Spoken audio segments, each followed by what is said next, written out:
All right. So what were you saying? Oh gosh. Yeah, you were just talking about, other, obviously other retailers that kind of focus on natural barefoot shoes and stuff like that. Hmm. Okay. But yeah, I mean, I know where you were. I'm ready for it. But yeah, I mean, it is, for, Barack in Austin that just opened his store. There's another one. It's a great story of Food RX in Asheville, North Carolina as well. You probably should connect with him. Like, great guy because he's a pedorthist. Okay.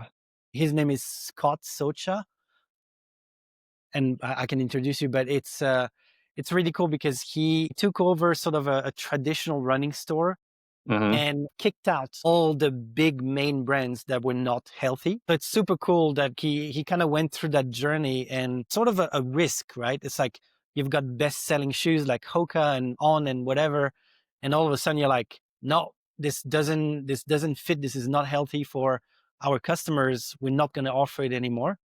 So that was a big step. So there are a few stores.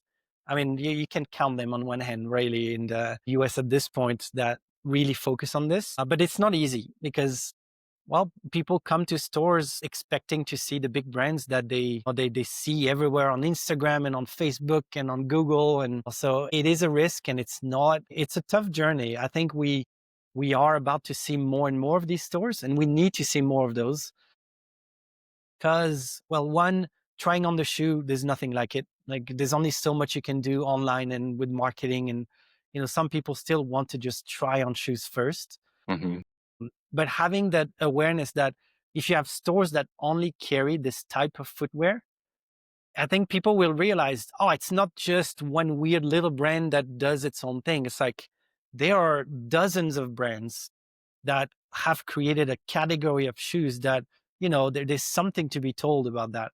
And I think people that enter a store where, everything available is good for your feet and is a sort of a health journey behind it, I think that's awesome. So the more we have it, the more it's going to snowball. Yeah, the more the merrier on this side. Yeah. Okay. Yeah. I think that's something I looked at before. I'm in Maryland, so like it's looking in 50-mile, 100-mile radius. There isn't none. So I 100% agree that there needs to be a store to people to try on so they can feel the effects. What's even crazy is like I work on the fascia. I'm a body worker with the fascia stretch. So I always talk to my clients about how the foot is connected. Everything's connected from the ground up, right? And whenever I give them toe spacers to try on, that immediately they feel relief. So I then point and say, if your foot feels good and these toe spacers, imagine if your foot is in a wide toe box, a foot that can splay in them. So that's where I've been educating my clients before they even get on the table or when they're getting on the table is that, everything that they're experiencing from hip, low back, knee pain, ankle, it stems from their footwear. They just don't understand and they don't recognize that this thing called the foot is carries all the weight. There's neurons, there's sensory, there's a whole things going on that we just overlook. Simple changes of footwear drastically can help reduce pain and even change lives. Yeah. There's No, I there's a agree. lot. It's I kind of say it often right now is like, we only provide a tool, right? Hmm. Footwear is sort of a tool that just allows for people to sort of get better. There's work, like people are more health conscious, I think, now than ever. So I think the footwear comes with it. What we do compared to what you do and other practitioners do, you guys do really the work. We just Hmm. provide the tool for it. Sure. And it's cool and it's exciting, right? But we need people that actually keep on educating. Without the practitioners, it's this whole journey. People are not going to understand it. People don't. They need the guidance, right? To kind of, how do I get into it? Where do I look for the solution? So from my side, it's super exciting to provide the tool, but ultimately the practitioners are kind of the key to unlock sort of the masses to understand that. Yeah. I think, who was it? I was talking to someone on the podcast saying that, wearing barefoot shoes allows you have to earn the right to wear barefoot shoes because if you go cold turkey into it, you go too hard or like too quick, that's when you can find pretty much get injured or have these relapses. So it is a process. Like it took me a year to get into barefoot shoes, and to finally say, all right, I'm putting away all my conventional shoes. So it took me a year. Imagine people, getting into it really quick. I could see that happening, getting injured, playing sports or trying to go on a run. Yeah, it No, no, definitely is. 100%. Yeah, I mean that's sort of what happened at the, I mean we'll call it the Born to Run era, right? When the book came out and everybody went crazy and like there was no real education behind it, and people just went cold turkey and like, "Yep, this is gonna fix everything." It's like, no, not exactly. It will allow you to get better, but ultimately there is a process to it, Hmm. and in a way, that's what Notice is there for, right? Through the process, right now there's, if any, very, very few options for someone to, someone that wants to run or go to the gym or play pickleball or play tennis. It's like, what are the options for foot shaped, zero drop, sort of flexible footwear out there? And it's not easy. Obviously, it will take a while for people to know, but right now people are looking and there's not necessarily a solution. And that's really why I wanted to start Notice from a year ago when we're like, all right, let's do it. It's like having the tools ready for it is really important. If you have before Ultra, foot shape zero drop, no one talked about this. This was in the running community, trail running community, that just wasn't a thing. So it is cool to see the mindset shift in people, but we do need brands that will offer what they need as well. Okay, so you're kind of leading me to the next question. What are some new? Give us a sneak peek of what's coming ahead for you guys. I know Yeah. you're mentioning spring. What is it, and how soon can people expect? Yeah. I mean, so first one we're going to like a running shoe slash it's going to be a light cross trainer because it's still low to the ground. I'll give you a sneak peek in person. It looks like this. So it's going to be the same stack height as the Yama. This one is called the Michi for road, but no lugs, really, really lightweight. So this one is going to be like a 6 ounces for men's size 9. So it's super lightweight. Yeah. And you get the same, right? Like you get the same thing where super flexible, but with just a little bit of padding for people to, to be able to go run, go to the gym. I mean, we see more and more, the ultimate gym shoe is really something that is as bare as possible, really planted, but it's same. I want to meet people where they are, where one, barefoot shoes is not really accessible for everyone from the start.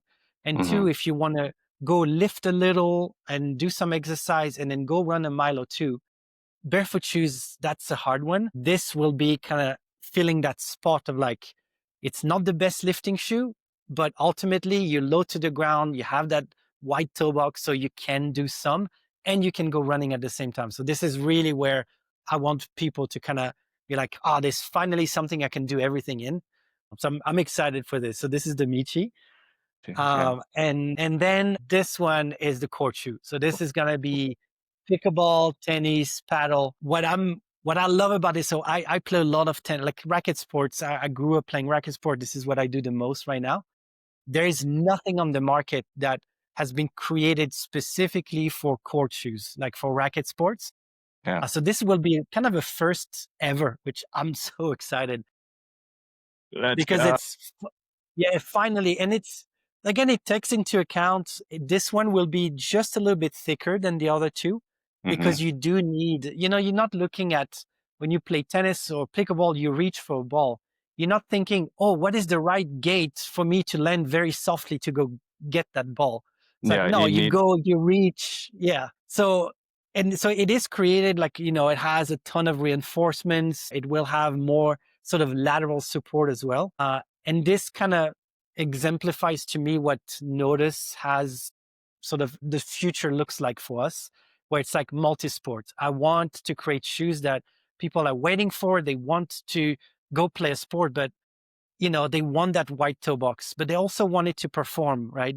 If you take the court shoe, if it's too sloppy in the front, it's not going to work, right? You still need for your foot to be held in a way tight.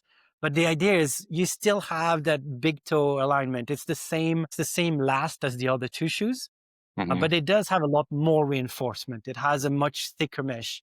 It has, if you look on the sides, like all those kind of like stabilizer, if you want, for your foot to stay in the shoe. This one, I could talk for an hour about this one, but this is cool. I feel like people have been waiting for this, and well, it's going to finally be available, having a comfortable white toe box level platform court shoe. So this is coming all in March next year. I'm gonna hit you up because if you know, I work at a pickleball. It's called Pickle Rage, pretty national brand, but there's Cool. there's all these brands of shoes out there for people coming playing, and I always ask them like, oh, so how do you like this shoe? So I'm always gauging to see what their complaints are, and the Uh-huh. complaints are it's the foot, it's the forefoot, and that's too narrow. And so this is going to be such a game changer. Just getting them to say, hey, there is a shoe out here. Let me introduce it to you. Yeah. So I think that'll be Yeah. ideal to have that. So show people, and of course, letting them know that there are options. There's a shoe for that. So Yeah. that's so cool. Yeah. No, so I'm super, super stoked about this. And, right now I'm developing 2027.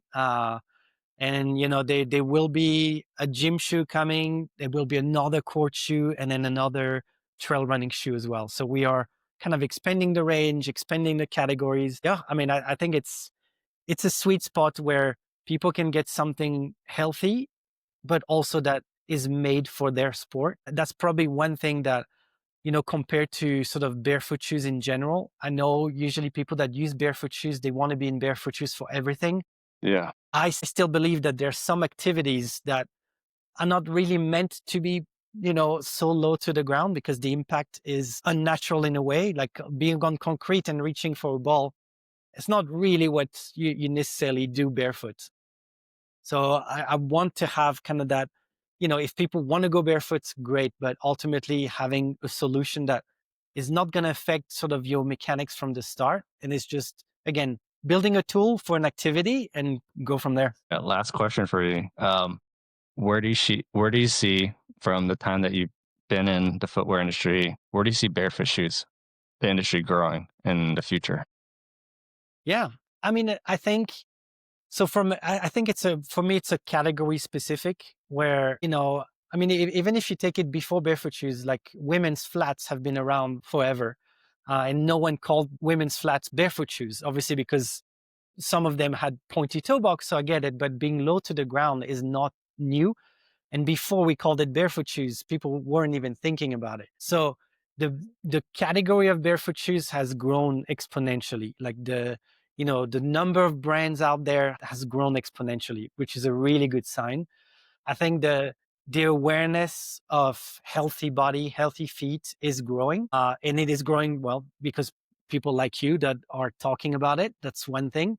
Practitioners that are understanding more and more of the benefits. So I think, especially from a lifestyle standpoint, I think barefoot shoes will just keep on growing really, really fast, because there's no reason to squeeze your feet in something if you are sitting at a desk or just walking around. Like, why not, right?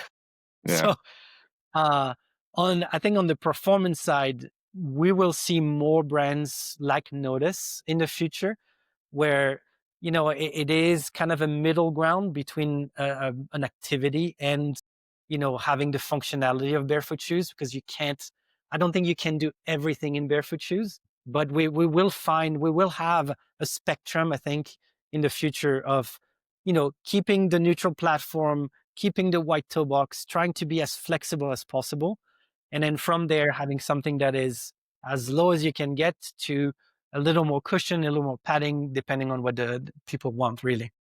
Cool. Well, man, I'm excited for you. I'm excited for the brand. Congrats for, making it year one and of course growing it. So, how can people learn more about what you guys are doing to purchase these products or even visit you at the store there in Colorado? So, if you want to share with us, email, social, website, and of course, a location so people can come and get their foot into shoes there at Stride Lab.